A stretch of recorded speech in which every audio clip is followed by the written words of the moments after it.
And so when I talk about tax liens, I just tell people it's just a strategy, right? There are a lot of retirees who they put hundreds of $1,000s into tax liens in Florida because they know at the end of the day, in the next 6 months to 2 years, they're going to get 18% returns on their money. What bank is going to do that for them? Yeah. So what's the downside? Why wouldn't everybody do that? I mean, 18% return. Every city's different. Every place is different. South Carolina. Welcome to House Rich, the real estate show. We talk to average people that have done above average things in real estate. So today we're going to talk to Ericka Williams, host of the Classy Climb YouTube channel.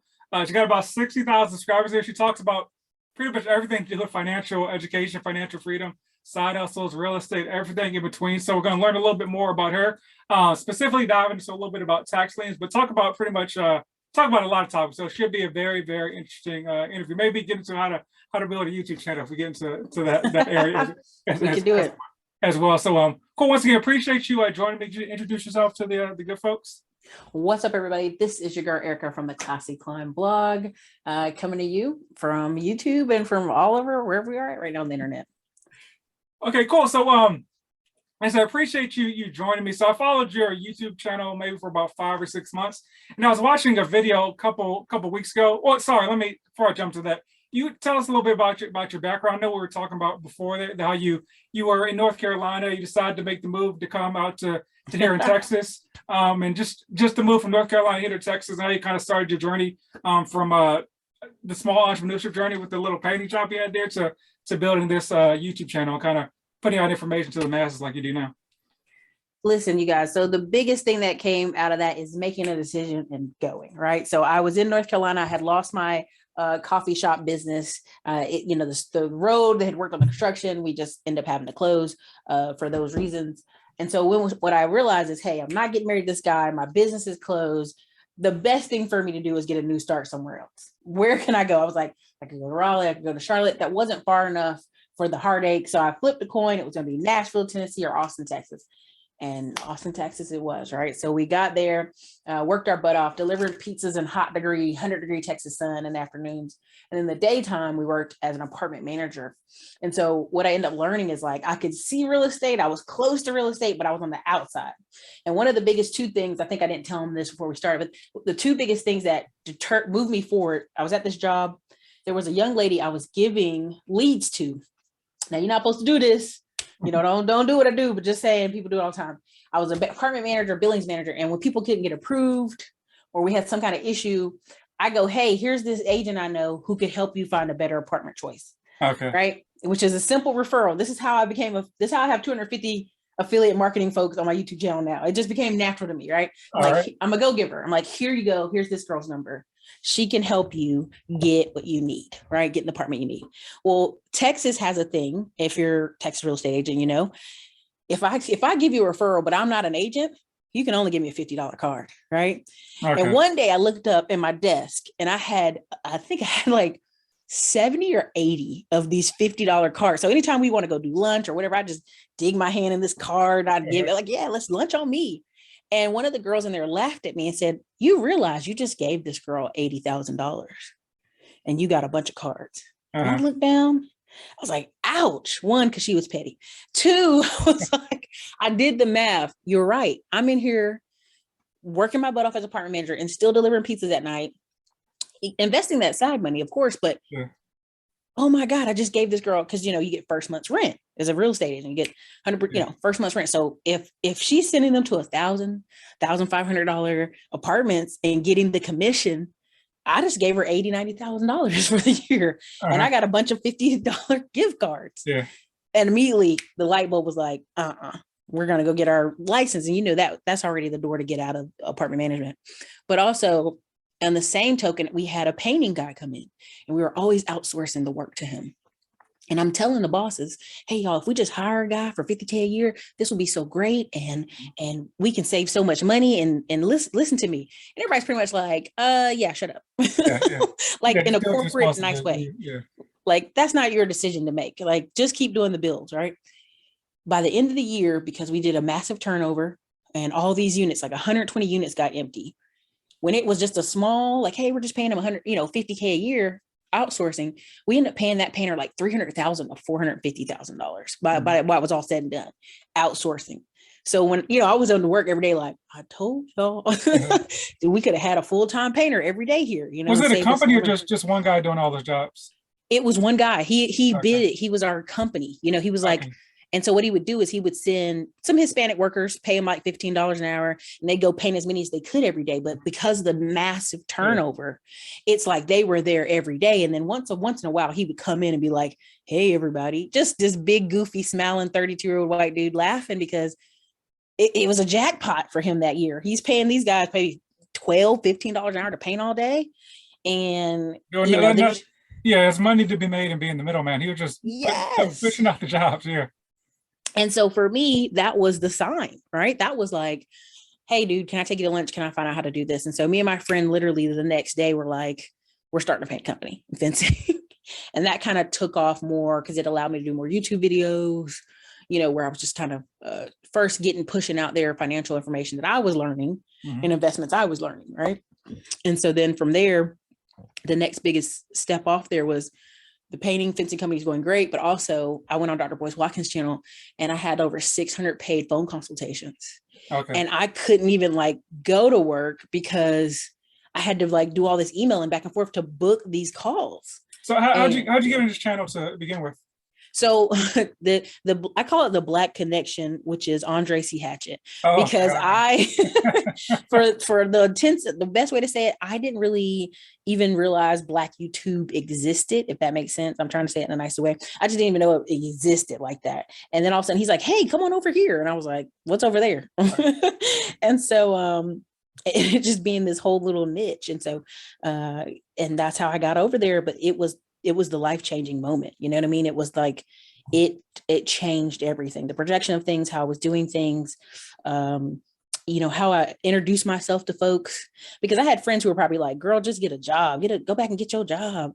Because the painting company, it's slowly, and then it went, poof. Okay. Right. So, and fencing is so easy because you can drive by somebody's house and see your fence, needs some repair, right? Any of those things. But that was the big turning point where I just saw myself different. I saw business differently. I was like, okay, I'm really a business person. Like, this is a real thing happening. So. Okay. And just to jump back to Black YouTube, who are some folks that we should check out on Black YouTube? Because I don't think I'm over there. I need to check it out. Well, here's the difference. Here's this. The algorithm sometimes has a little funny business going on, right? Yeah. And there's people who have great quality channels, and I've never heard like here's how big YouTube is, and to give you guys a grasp of it. There's 30 million YouTube channels. 30 million. So, and then on top of that, 90% of all YouTube videos never get over 1,000 views. So if you get over 1,000 views, you're already in the 10% of YouTube, right? So then you only have about 76,000 channels that have actual over 1,000 subscribers. So there's just a lot of stuff that's just thrown out here. Yeah. And it's no direction, no aim. And I tell it's because people don't treat it like a business. They treat it like a hobby. And so in my class and things I teach people, I was like, okay, what's the strategic way to make this a real business? You don't have to have millions of views to make millions of dollars. It's very, I've done over 6,000 paid consultations, and my prices aren't cheap. An hour with me is $1,000. 30 minutes is 500.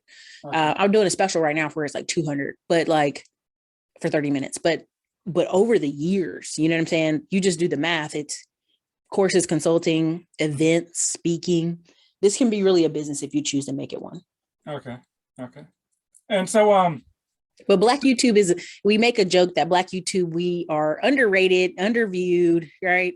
The worst stuff gets sent up, as a viral moment, but it's really some high quality, content over here. Just sometimes we just call it Black YouTube as a joke. Like, "Hey man, I couldn't find you anywhere. Like, where you been, man? The algorithm, Skynet." The culture, right? EYL. I've talked to several white people and they're like, "Who?" And they're huge, right? But again, it's that they're over here. Yeah, so, I was at a physical therapist the other day. I had on the assets over liability, like to say right there. And he was like, "Oh, what's that?" And I was like, "Oh, EYL." And he was like, "Oh, never heard of that. I'll check it out." But yeah, to me, I'm just like, everybody knows who that is. Like, how do you not know Troy? Exactly. Rashad? Well, a big thing I try to get people to understand too is you can be huge here. I mean, Kevin Samuels had 1 million subs, but if I brought up Kevin Samuels, the most random white lady, she'd be like, "Who?" Yeah. Do you know what I'm saying? You can be, and this is something, if you guys go back and read Tim Ferriss, which I love Tim Ferriss. I hate that he was too early on the trend. So now he's not as popular, but Tim Ferriss wrote a book called The 4 Hour Work Week. Yeah. And I'd be like, everybody must know this book. Uh-huh. And I run into millennials and Gen Zs who are like, who?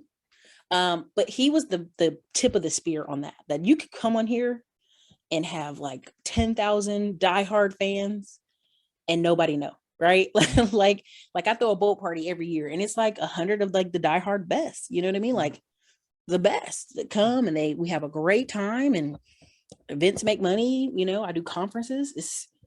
That's just sometimes the internet's that way. Okay. Right? You ever see like older rappers and they still got like, you know, Nas and all them, if they do a tour, it's sold out. Yeah. But you ask the young people, they're like, who? Yeah. That's what I love and hate about YouTube. You be over here just like, I'm famous. And they be like, who? Yeah, my two favorite verses from last year was Dipset and the Locks and then Bone Thugs and 3 6. I was like relating my childhood. They made so much money off that. Like the dude, the Dipset dude, not the Dipset dude, the other guy, the Locks, when he started rapping freestyle, all his albums popped up on Apple Play the next day, like millions of dollars. He owns all his masters. He probably laughed all the way to the bank, dude. All the way up and down New York streets laughing. Well, most definitely. And then so you started the painting company. You kind of diving into YouTube. How do you get to the point where you're educating yourself on, like, is it from YouTube, all these topics, like including like diving into real estate at that point? So before I left for Texas, I tried to get a tax deed downtown. Okay. And this guy kept upset bidding me, and the upset bid only had to be 5% or $750, right? And so this guy kept doing that for about a good 6 months. And then 6 months, I let it go, right? I'm like, what the crap? And what I learned is, hey, you know, one of the guys took me aside and said, you don't have to come to the courthouse. You can do stuff online. Okay. And that's when I learned, oh, wait, I can go online and I can find all this stuff. I can do tax liens in multiple cities, multiple states. And again, you know, there's a difference between tax lien certificate, and tax deeds. Sometimes in our community, you see people talking about, well, I bought something in Gary, Indiana for $500. Okay, it's Gary, Indiana. It's abandoned. Who cares? Right? It's near Chicago, but it's not, right?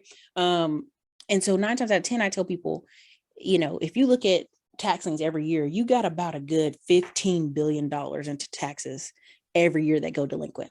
Okay. Every year.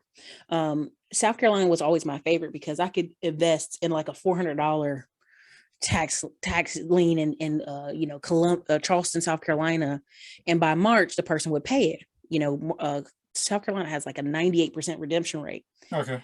And you'd be like, what's going on in March? Taxes. They get their tax refund, right? And then even if they didn't get their tax refund, a lot of places like Florida and stuff, they have these 2-year redemptions, but people just make small payments. So a lot of times people say, well, Ericka, you're advocating tax liens, you're taking grandma's house. No, we're not. Tax liens 90% of the time is just us covering the tax bill so that the city can pay firemen, teachers, garbage men, the parks, the library. You know, they have a budget, whether you pay your tax bill or not. Yeah. But they're going to tax you on the back end. I'm going to get 18%. I'm going to get 10%. I'm going to get 12% on the back end. So whether let's say all else is terrible and this property goes to foreclosure and it's getting ready to get auctioned off, my tax lien is backed by the government. So no matter who buys it, what the auction outcomes are, if you go back and get your own property, I still have to be paid my 18% right off the rip. Okay, so we say 18%. So you buy, you purchase a tax lien. Let's say it's make the numbers easy. Let's say it's $100, and so whether they redeem it or not, so if they redeem it, you still get $118. Is that how it works? 100 and whatever it is, 18%. So okay. Florida, you're talking about 18%. Texas is a tax deed state. If it goes to Super Tuesday, which is what we call here in Texas, Houston and Dallas, Super Tuesdays, you need a team though. They're big. The Super Tuesdays in Texas are like 8 dudes on the county steps, spaced out, yelling numbers, yelling stuff. It's crazy. But what happens is, let's say I buy a tax deed in Texas. Texas is really good to you. They let you rack that thing up to almost $50,000, $100,000. They let you get your taxes way back before they do that process. Well, if you want to buy that property back from me, you got to bring 25%. I don't care if it's 2 hours later. You got to bring 25% of whatever that tax deed was to get your property back. So most people don't get it back, right? Now, here's the thing too about Texas. This is where the wholesalers, when you guys are paying attention, this is all strategy, right? Wholesalers know you're not going to be able to pay that tax lien back, right? Because it done got this far. They're going to come to your house before it's Tip Super Tuesday and be like, hey, you want to sell me your house? I'll get this lien off your credit. I'll get this, you get to make some money off this property. They don't just get to take it, and everybody wins. And so when I talk about tax liens, I just tell people it's just a strategy, right? There are a lot of retirees who they put hundreds of thousands of dollars into tax liens in Florida because they know at the end of the day, in the next 6 months to 2 years, they're going to get 18% returns on their money. What bank is going to do that for them? Yeah. So what's the downside? Why would everybody do that? I mean, 18% return. Every city's different. Every place is different. South Carolina can be the first 3 months is 3%. The next 6 months, next 3 months after that is 6%. If it gets to 9 months and you waiting for them to pay it back, it's 9%. So certain places are different. Some places are only 10, 12%. Some places are only 15%.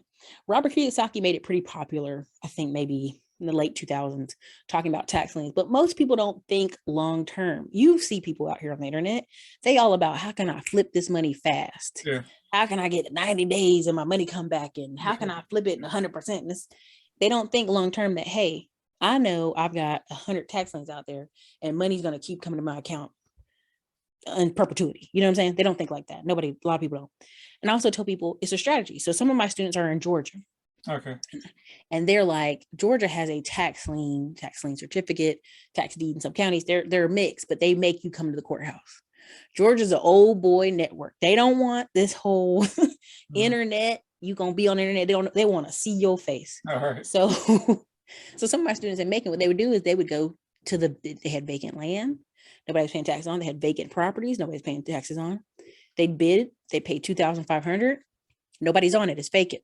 Automatically they run over, get a quick, they run over to court. We'll go into more on that in the course. And they get their name on the title to assume property. And then, some of them next 2 months, they sell the property, vacant property for 3 to 10x. Like some of my students got them for $2,500 and Macon end up selling the properties for $30K vacant land because a builder doesn't want to go through all that process. A builder just wants to buy vacant land. Mm-hmm. And you got to understand, like everybody in the real estate process is in their own little, you will talk to builders and be like, hey, won't you buy this tax lien certificate? I don't got time for that. Yeah. They're like, I just want the property ready to go, ready for me to do my perk test, ready for me to do all my stuff and go on about my business. So there's niches, you know what I mean? There's niches in all real estate. So do you have to be a resident like of the state, or like, can I just go to Florida website or you can go right now anywhere. I mean, you can go to Charleston, you can go to Charleston, South Carolina. You can go to Macon right now. We can pull up on Macon right now. They have theirs under, if I'm not mistaken, let me not lie to you. I think they have theirs listed under the land bank. But I have to go to Macon County. In Georgia. I have to show my face though in Georgia. I would have to go. You have to go to in Georgia. That's the difference, right? But any of these other ones, you can do. I mean, you can do almost all the counties in Florida, almost all the counties in New Jersey, all the counties in a lot of places. Chicago's on here, Maryland's on here. You can pretty much do just about any place you can think of on these websites. The ones I talk about like here, like without ever leaving your house, just in your pajamas. Okay. And so you talked about tax liens, what is the difference between those ones? So a tax lien is the tax bill on your property. And so they're really we're not buying your house, we're buying the tax lien. But here's the caveat. If you're in Alabama, it's called tax lien certificate. If you're in Gary, Indiana, it's called tax lien certificate. So that certificate is available to be sold. I know it's a slight of difference, but it is. So then you have tax deeds where it's the actual, that tax bill is a tax sale, right? The closest you can think to Florida is Philly, right? Philly right now, they got that tax hike going, right? Well, then there's so many people worried, they're gonna sell my house in a tax sale. It's a lot of steps before it gets to that. Right? A lot of these states work really hard with people to make sure, they're not losing their homes. If they're elderly, disabled, they have, homestead exemptions. A lot of these things are very flexible. And New Jersey is very popular too, because it's a tax lien certificate and tax lien certificate, and it's 18%.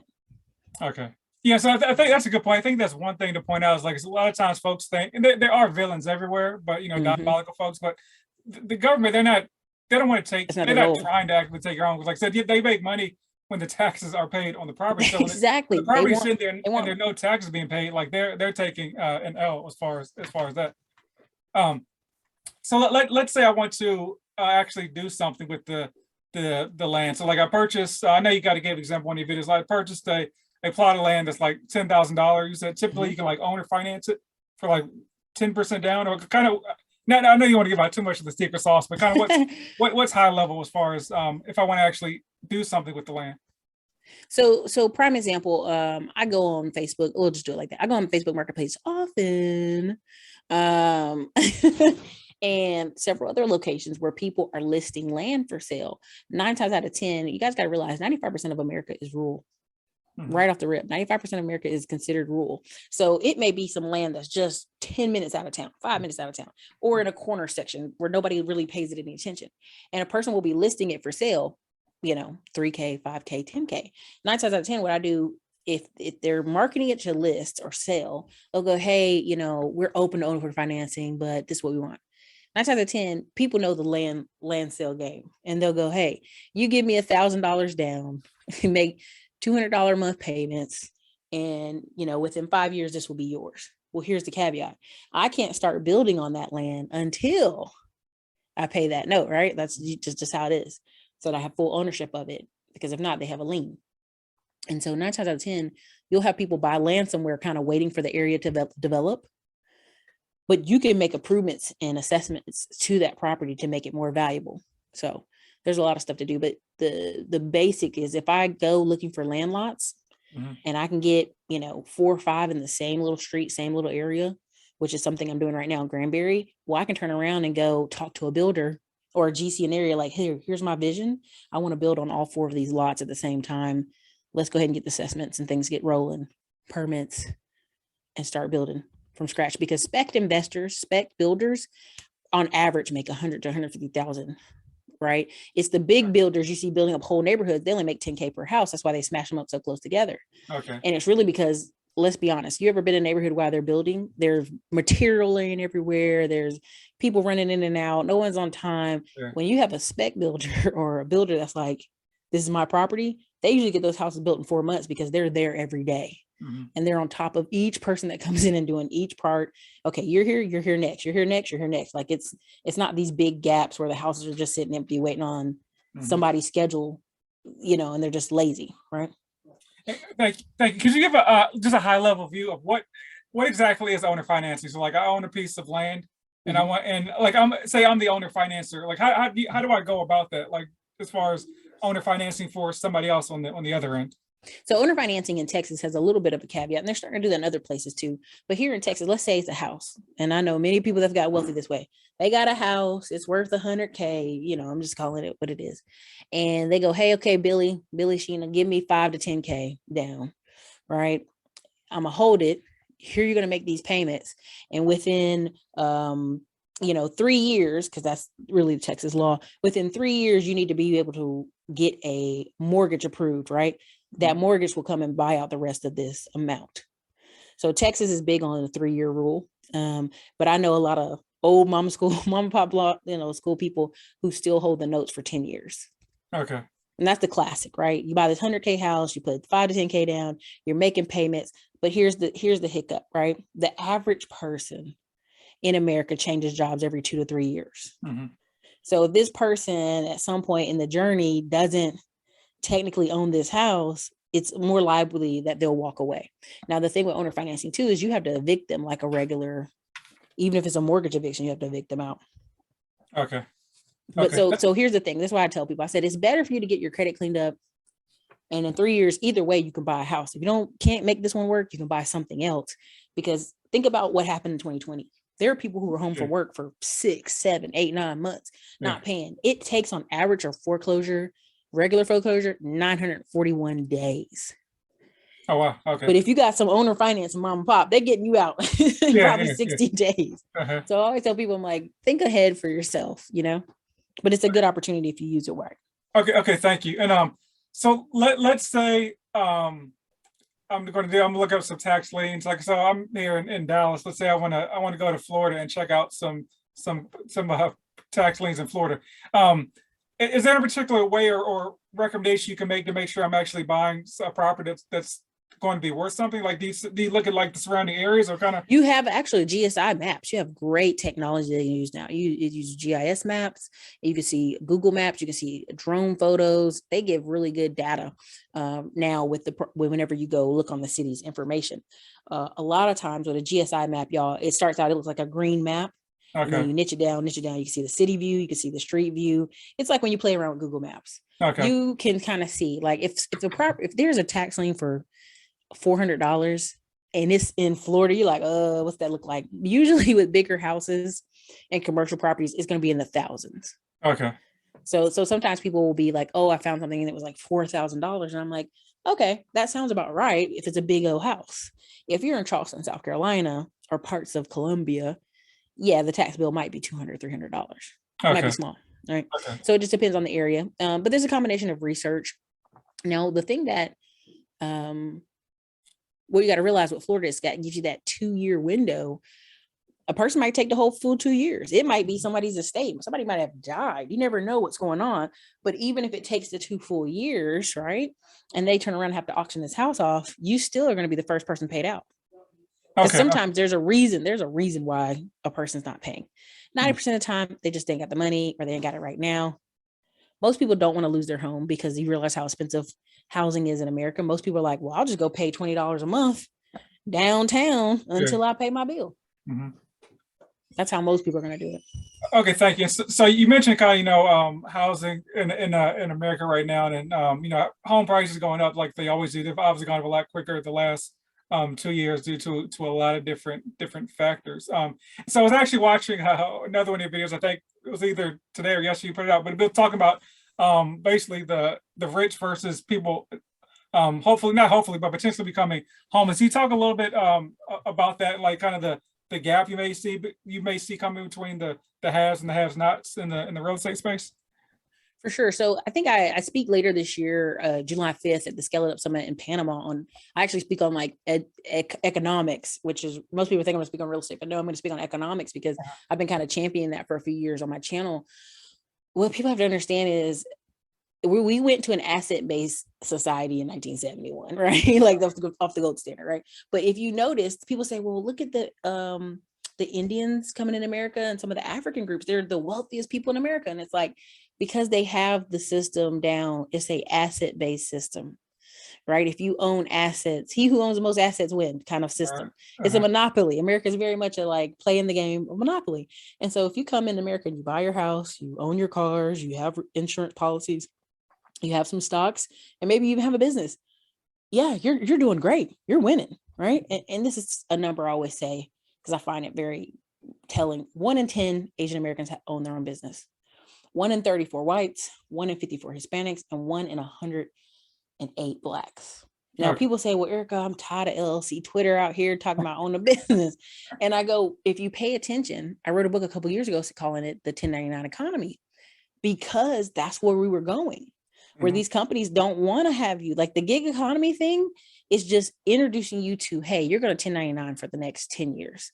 Companies are moving to right to work states. You're going to have to worry about your own taxes. This is something I see bigger play out in the future. So the biggest thing I always concern myself with is they had this crazy article that was silly, really, but it was like in 2050, Blacks and Hispanics are not going to have any wealth. What's the determinations of wealth, y'all? Like, let's calm down. Let's pull our emotions out of it. Okay, do you own a house? Do you own any stocks? Do you own any insurance? You can read what's his name, Kimbrough book on millionaires, of Black millionaires. The average Black millionaire has money in 2 places: real estate, mostly their home, and 2, their business. That's it. They don't even buy into the products and services and all this other stuff. But you read all these books, they're telling you, hey, listen, you need to own, an investment, either insurance, you need to own different things you need to own. That's this table. In my book, I wrote it's like a table. So on the table, coming down on the table is your bills, your family, your kids' college, healthcare expenses, your parents are ailing, you have to take care of them, vacations, everything. All these things are hitting the table. You can't expect one leg, which is your job, to hold the table up. It needs other things to hold the legs up of the table. And even when you talk about pensions with elderly folks right now, Okay, pensions was just one part, 1/3. Yeah. Pensions, then your social security, and then some other money that you set aside. And so a lot of people are saying, oh, I'm going to retire, right? They have these big numbers where they're like 10,000 baby boomers are going to retire every day for the next 15 years. A lot of them are not going to retire. They don't have anything saved in an asset-based society. So you're going to see this big divide. Like I live in Texas, you live in Texas. You see these master plan communities. Yeah. Go over there to Prosper in Frisco, where the kids are driving golf carts and they got a lagoon. You know what I mean? They have one of the communities with the lagoon. Yeah, I live like on this right near that. So yeah, I know what you're talking. Yeah, they're building two more lagoons up there. And here's the thing: the master plan community, they don't bust your child in. Your child has to be in that neighborhood to go to those schools. They built those schools inside the master plan community and built the grocery stores around it. So people are saying, well, what does that matter, Ericka? The number one way in America, in my opinion, that people grow, get wealthy, blow up, interact is exposure. Yeah.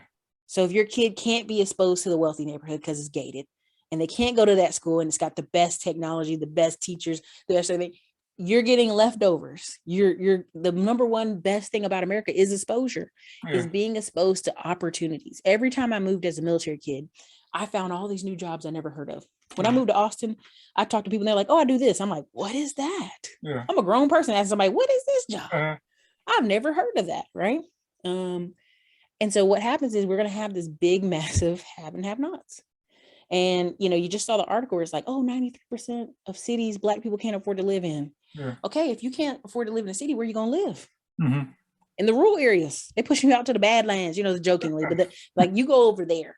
Right. And so you're going to have this massive divide, but it's a whole choice at this point. It's the decisions we make today, right? If 60% of Black people are not homeowners, they're renters. And the number one thing we're complaining about every day is housing. Yeah. It's like somebody else is getting to choose where you live. Yeah. Oh, no, Ericka, I'll make all this money. I can live anywhere. Not if they not that say you can't live over there. Yeah, exactly. Yeah. It's very clear. Like, no, you will not live over there. I live in Austin, Texas, and a funny thing is they're pushing us out. They're pushing us out. They really aren't. The people that own homes, the Black people I know that still own homes there, they're living their life. They're loving it. They got tenants. They having a great time. Yeah, that's one of the things about owning is it's kind of like a what's the thing called? It compounds. I mean, so like you live in the neighborhood, the houses, the prices go up.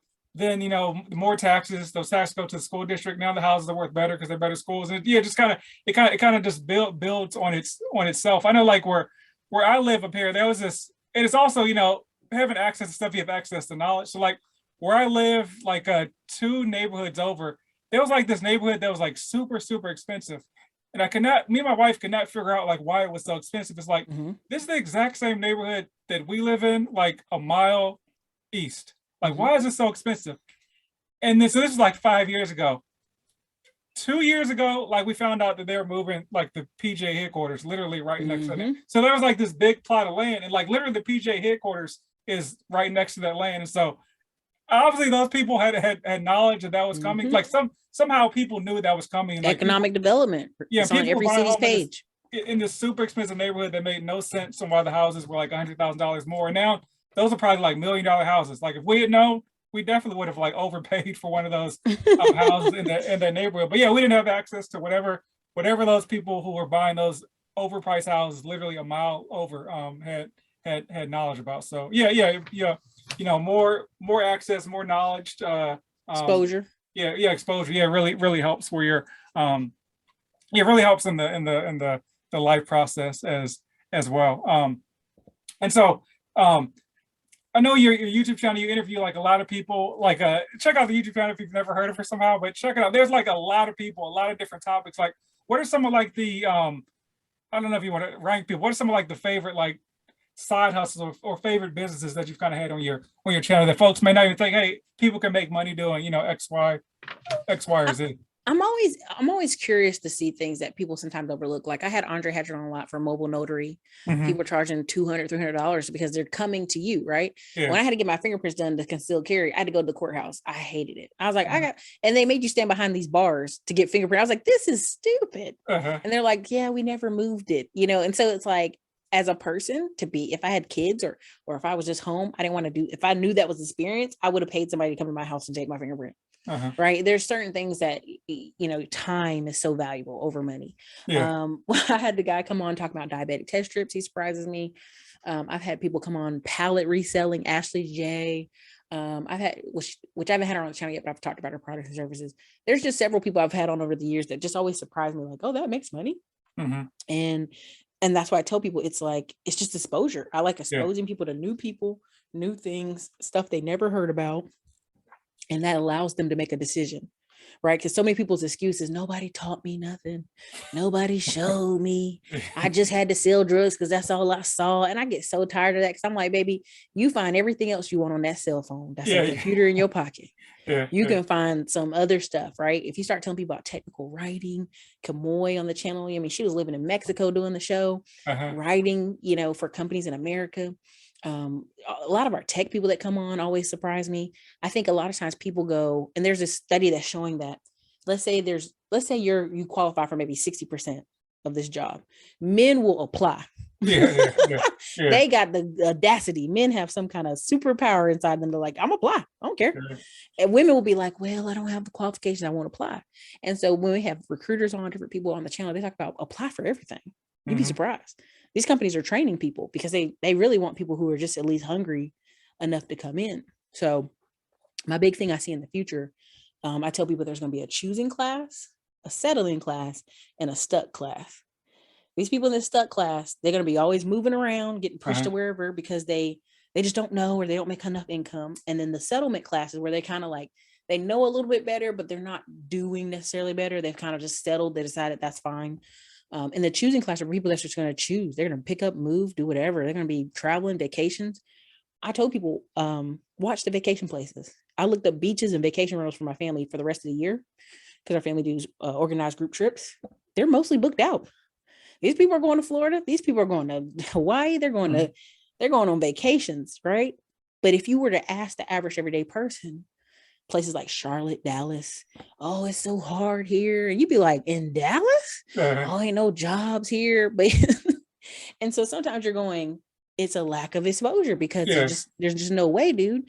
It's your mindset. Dallas is ripe. Like hundreds of people come there a day and make it and live great neighborhoods, right? The number one thing I hear, I'd have Tim Jackson on my channel. And at the end of I think like 3 years, there was like over like 20 people who moved to Dallas and bought a house from him and stuff. And it was just kind of like the exposure of Texas. They moved. So. That's one super interesting thing. Like, so actually I just got on the internet like 2 years ago. I just was not on Facebook, not on Instagram. And like, I've learned so much. And I got on like at the beginning of the pandemic, just, was bored. Let's see what's going on Instagram and Facebook. So I've just learned so much in the last year about, side hustles and all that. Like, really like Charles is probably, I always credit him with kind of introducing me to entrepreneurship. Like I never thought that, hey. I interviewed him way at the beginning, and I keep that, like, look at that little skinny Charles face when he first came out. Yeah, like I thought you had to be like some super special person to like start your own business. It's just, you need some work ethic, determination, and it's some execution basically in order to do stuff. And so you talked a little bit at the beginning about you have a boat party in August. I do every year, man. Well, listen, the pandemic's kind of made it weird, but we get on this double-decker boat that holds 50 people, and we go out there two-stepping, cutting up on the water in Austin, because people don't realize Austin, Texas is like basically a giant aquifer and lake city. Like we have water everywhere. We're a part of hill country, so we're kind of at the middle of hill country. There's some counties a little higher than us, and then San Antonio is below us, sort of like this. It waves down. And so every year, this year will be different. This year we have the winery event. We'll have over probably 115 people. I'm trying to make sure they have enough tables because I'm like capping the tickets, but we'll have a whole winery to ourselves on a whole Friday, August 19th, wine, cheese, appetizers, but then an actual full meal, like 2 choices of meats, veggies, more wine. And we have this thing where we kind of, everybody mingles and talks. And we also will have a matchmaker band playing live music, and they jam. They're like Motown, but they like, they play everything, right? They're like a party band. And so I just always make it a good event, because every time I have an event, I get about 20 girls or women they'll message me back later. Men too, they'll be like, hey, I partnered with this guy, we bought a truck. I'm like, great. Hey, I partnered with this girl, we bought a short-term rental in Gulf Shore, Alabama, somewhere, we just want to thank you. And I'm like, thanks. Like, and so I like the event because it allows you guys to mingle with each other. The people you see online all the time, you see them offline and in person, and it's just fun. Okay, that's dope. That's dope. Appreciate your time so far. The last question I always ask folks is, let's say I give you $1 million and you have a week to spend it on something real estate related, adjacent. What would you do with it? Ooh, how much you gonna give me again? $1 million. $1 million.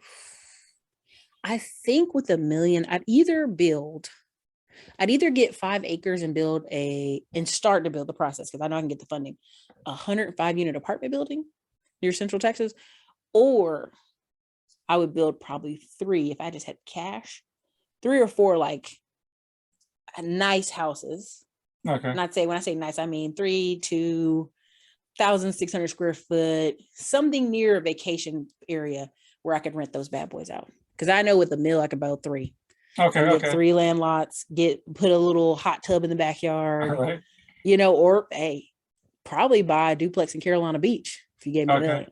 I'm giving them options. Because I would literally, the mind races. I'll be like, oh yeah, I could do that too. Okay. But yeah, I'd probably buy, like they said, the perfect ideal, I'd buy a duplex on Carolina Beach, because they rent out, they make tons of money. Then the year after all expenses paid, you probably walk away with 120 each side income. Okay. Awesome. So where can the good folks find you at? They can find me on YouTube, Ericka Williams Classy Climb.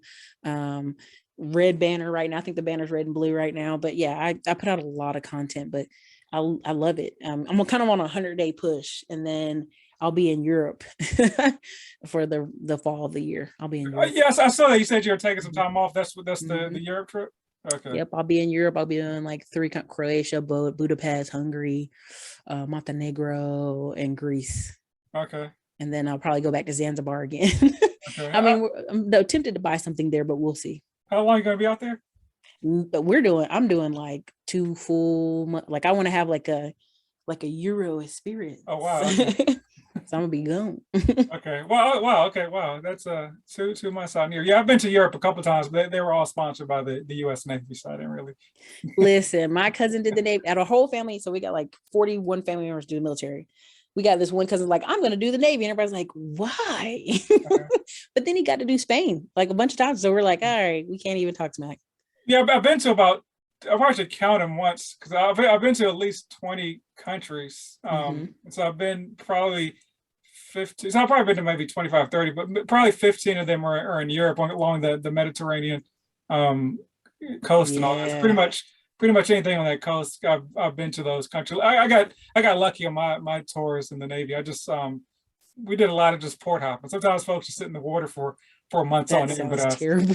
but yeah, somehow we pulled it off that I got to go just port hopping. And so like the longest I've actually ever been at sea is like, it's probably 10 to 14 days, and that's just driving from the East Coast over to across the pond. So yeah, I got lucky in my 2 deployments. You really did, because I tell you, some of them be sounding so sad on them little boats. I'd be like, it's not that bad, y'all.